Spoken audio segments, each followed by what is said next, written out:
Halo sahabat TPK hebat, demi mewujudkan generasi Indonesia yang sehat, cerdas, kuat, dan bebas stunting, berbagai program kolaboratif terus digerakkan oleh BKKBN. Mari kita kenali beberapa di antaranya. Mulai dari Genting, Tamasya, Gati, Sidaya, hingga MBG. Genting, Gerakan Orang Tua Asuh Cegah Stunting. Program ini lahir dari kepedulian dan gotong royong berbagai pihak sebagai orang tua asuh atau OTA untuk membantu keluarga beresiko stunting, terutama ibu hamil dan anak usia di bawah 2 tahun. Orang tua asuh atau OTA bisa berasal dari BUMN, swasta, akademisi, komunitas, maupun individu. Sedangkan penerima Genting adalah keluarga dengan ibu hamil atau anak usia 0-23 bulan yang memiliki resiko stunting. Bantuan Genting terbagi menjadi 2. Pertama, bantuan prioritas berupa nutrisi bergizi lengkap dan lingkungan sehat layak huni. Kedua, bantuan pendukung berupa edukasi dan pemberdayaan ekonomi. Nah, disinilah peran TPK sangatlah penting. TPK memulai dengan memverifikasi data keluarga beresiko stunting melalui aplikasi Siga Verbal. Data ini diteruskan ke tim pengendali Genting atau TPG yang kemudian menawarkannya kepada OTA melalui portal peduligenting.kemendikbangga.go.id. Setelah OTA menentukan jenis bantuannya, penyaluran dilakukan secara langsung atau melalui Dashad, Dapur Sehat Atasi Stunting, oleh TPK. TPK mendampingi keluarga, memastikan bantuan benar-benar diterima dan dikonsumsi, lalu melaporkan tumbuh kembang balita melalui aplikasi LC-Meal. Dengan semangat gotong royong dan peran setiap pihak yang saling terhubung, Genting memastikan bantuan tepat sasaran, transparan, dan berkelanjutan. Melalui Genting, kita mewujudkan generasi Indonesia yang sehat, cerdas, dan hebat. Upaya pencegahan stunting tak berhenti sampai di sini. Selain memastikan dukungan gizi dan lingkungan sehat bagi keluarga beresiko, perhatian terhadap tumbuh kembang anak juga menjadi hal yang sangat penting. Disinilah peran pengasuh berkualitas dibutuhkan, terutama bagi orang tua yang tetap harus produktif bekerja. Untuk menjawab tantangan ini, hadirlah program Tamasya, Taman Asuh Sayang Anak. Program ini memberikan layanan pengasuhan terintegrasi, membantu orang tua yang bekerja tetap produktif, sambil memastikan anak-anak mendapatkan perhatian, perlindungan, dan stimulasi sesuai kebutuhan tumbuh kembangnya. Ada 4 layanan utama Tamasya. Pertama, peningkatan kompetensi pengasuh. Kedua, pemantauan pertumbuhan dan perkembangan anak secara periodik. Ketiga, peningkatan keterlibatan orang tua atau keluarga dalam pengasuhan. Dan keempat, adanya layanan rujukan bila ditemukan adanya masalah. Siapa saja yang terlibat dalam Tamasya? Ada orang tua, pengasuh, pengelola taman asuh, dan tentu saja TPK yang berperan penting sebagai pendamping di lapangan.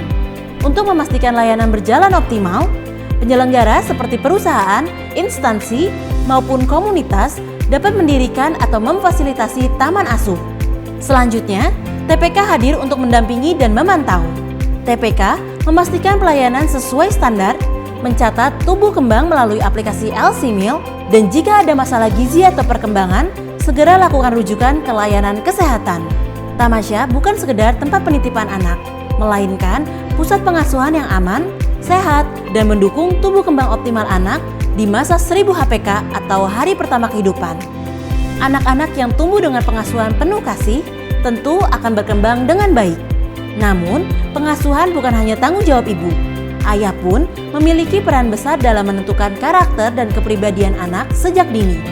Karena itu, hadir program Gati, Gerakan Ayah Teladan Indonesia. Program Gati hadir untuk mengajak para ayah maupun calon ayah untuk lebih aktif berpartisipasi dalam pengasuhan anak dan pendampingan remaja, sehingga tercipta generasi yang sehat, mandiri, bertanggung jawab, dan siap menghadapi tantangan masa depan. Terdapat 4 indikator ayah teladan. Pertama, interaksi atau keterlibatan langsung seperti bermain, mendampingi belajar, atau beribadah bersama. Kedua, aksesibilitas, yaitu kehadiran fisik maupun emosional ayah dalam kehidupan anak. Ketiga, tanggung jawab, yaitu pemenuhan hak dasar anak, perlindungan, dan pengawasan. Keempat, keterlibatan dalam pekerjaan rumah tangga untuk menciptakan keseimbangan keluarga. Sasaran Gati adalah remaja pria sebagai calon ayah, serta ayah yang memiliki anak usia dini hingga remaja. Tujuannya meningkatkan kesadaran bahwa keterlibatan ayah sejak dini penting untuk membentuk generasi yang sehat, mandiri, dan berkarakter. Program Gati dijalankan melalui 4 pendekatan, yaitu layanan konseling daring, siap nikah dan satya gatra, komunitas ayah teladan, desa atau kelurahan ayah teladan di kampung KB, serta sekolah bersama ayah. Di lapangan, tim pendamping keluarga berperan penting, mulai dari memberikan edukasi calon pengantin pria, mendampingi kegiatan ayah teladan di desa, hingga mendorong gerakan ayah mengantar anak ke sekolah. Selanjutnya, Sidaya. Jika anak dan remaja perlu pendampingan, maka para lansia juga butuh ruang untuk tetap berdaya dan bahagia. Untuk itu, pemerintah menghadirkan program Sidaya, Lansia Berdaya. Sidaya bertujuan memberdayakan lansia melalui 7 dimensi lansia tangguh. Dengan itu, lansia bisa tetap aktif, mandiri, dan berkontribusi. Terdapat 5 langkah menuju Sidaya atau Pancadaya, yang dimulai dari keluarga lansia atau lansia sebagai calon peserta Sidaya. Pertama, keluarga lansia atau lansia melakukan registrasi melalui kader BKL atau Bina Keluarga Lansia. Kedua, lansia akan mendapatkan akses fasilitas Sidaya, mulai dari penyuluhan, orientasi PJP, senam lansia, kegiatan rekreasi, sekolah lansia, hingga layanan kesehatan. Ketiga, peserta Sidaya akan dilakukan penapisan dengan Activity of Daily Living atau ADL / Instrument Activity of Daily Living atau IADL. Skor penilaian ini menentukan apakah lansia masih mandiri, butuh sekolah lansia, atau memerlukan pendampingan perawatan jangka panjang.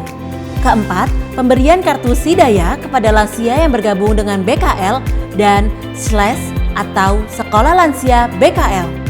Dengan kartu ini, lansia akan mendapatkan fasilitas di Kemenduk Bangga / BKKBN, antara lain berupa pemeriksaan kesehatan, mengikuti sekolah lansia BKL, pelatihan entrepreneur, dan / atau pendampingan PJP.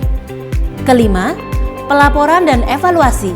Semua kegiatan dicatat, dipantau, dan dievaluasi bersama oleh pengelola program kelanjut usiaan di perwakilan BKKBN Provinsi bersama dengan penyuluh KB atau PLKB pada aplikasi Siga dan Sidaya. Kesuksesan Sidaya butuh dukungan semua pihak. Dengan gotong royong, lansia bisa tetap aktif dan bermartabat. Setelah memastikan seluruh anggota keluarga dari anak, remaja, hingga lansia mendapat perhatian, aspek gizi tetap menjadi fondasi utama keluarga sejahtera.